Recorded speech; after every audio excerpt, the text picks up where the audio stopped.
So here are some strategies to work on this sound. It's always nice to have a visual, and it doesn't matter what it is. I just printed this out from the internet. So it would be good to have your child just trace around with their finger, or you can have worksheets or anything that they can color, trace, use stampers on, or do an art activity on, anything like that. But here I found a printout that has a snake on it, so we can always say, let's make this sound like a snake. Here we go.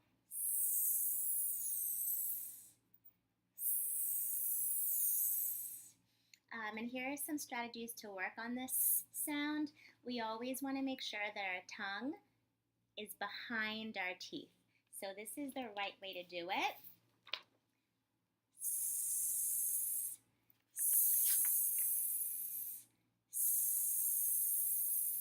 So making sure our tongue is all the way back behind our teeth. And we have to make sure this is the wrong way. We don't want to put our tongue between our teeth. We don't want to say, we don't want to do that. Another thing that can happen when we do this sound is that we put our tongue too low, so it comes out sounding like shh, shh, and you can feel the air coming out on both sides. That is not how we want to do our sound. We always have to make sure that our tongue is behind our teeth. One way to do that is to give a really big smile, because that automatically makes your tongue go back. But if you find that the sound is releasing too much air, so it sounds like shh, then we want to be sure to correct that. So there are some ways to do that we've used before. One strategy is to use the slide. And the reason is because the sound, just find it over here, the sound, for that, your tongue is behind your teeth. So we want to make sure that that is the position where it stays for this sound. So this is almost a way to trick your tongue into staying in that position. So the slide is used this way. You just point to each letter and you have your child just say it.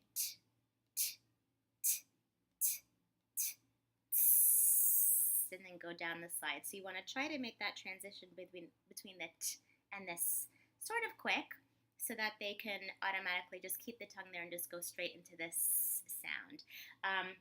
Another strategy to use is to say, oh, let's make a sound as long as we can make it sound. So an example is to say t. It's impossible because t will not keep sounding like a t. It's going to keep sounding like a s if you try to make it long. So try saying it.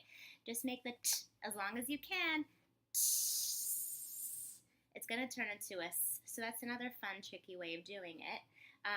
Another thing to use is a worksheet like this, which I can send home, because a lot of words have t, especially when you're working on plurals. So this is a nice way of, again, making sure the tongue stays up for t, and also working on plurals at the same time. So for example, here is one cat.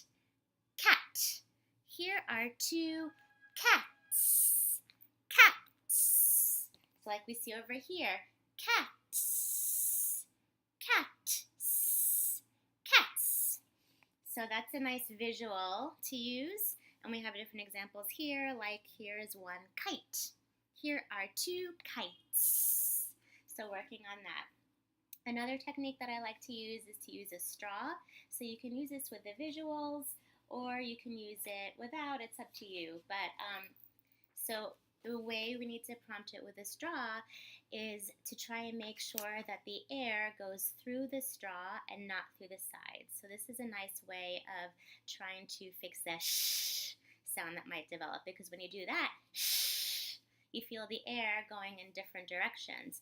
But when you say s with your mouth slightly closed, and with a softer sound, you can really feel the air going through the straw. So this takes a little bit of practice too. So I would just keep practicing that and saying, oh, this is the right way. You can even put your hand at the bottom. And what I like to do sometimes is to use a feather as well, or it could even be tissue paper, anything that you can use, and then just try to get your child to blow on it when they say the sound. There you go. It's moving slightly. I'm using a bad surface. Let me try on the paper to see if that'll work instead. So, there, it kind of flew off. So you want to make sure you also keep note of what kind of surface you're using, because sometimes feathers or tissue paper get stuck. So if you even use normal paper, if you do this on a table, then you can practice it. So sometimes it works, sometimes it doesn't. So you really, if you want to use that as a visual, you can just make sure you have a surface where it actually works. I would definitely practice it a few times before you encourage your child to do it. But that's also a nice visual way. It's also fun. So it's not just practicing with a straw. Some kids need that extra cue to see, like, oh, if I go shh, nothing's happening. But if I go shh, you can see the feathers ruffling. Maybe the feather is not the best choice. I would use tissue paper instead. So that's a nice technique to use. And it's good to have visuals again, just trying to get them to practice the sounds in different opportunities, whether it's with an S letter, or whether it's with the straw, or whether it is with the slide. These are just some different ways to practice this sound. And make sure that you do try to fix it when you see your child, for instance, if they're keeping their tongue between their teeth. A good reminder that I like to use is to pretend that your tongue is a snake and that your teeth are a cage, and you want to make sure that you keep the tongue in the cage. Don't let the snake come out of the cage. So if they're going, oh no, I see the snake, hide the snake, keep it behind the cage, keep it in the cage.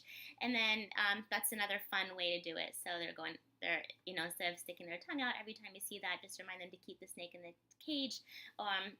Or if you want to be more direct with them and they are able to understand you, because sometimes saying like keep your tongue behind your teeth can be a little tricky. Or keep your tongue up instead of down, that's also a little bit tricky for kids. So it's really nice to have visuals as much as possible.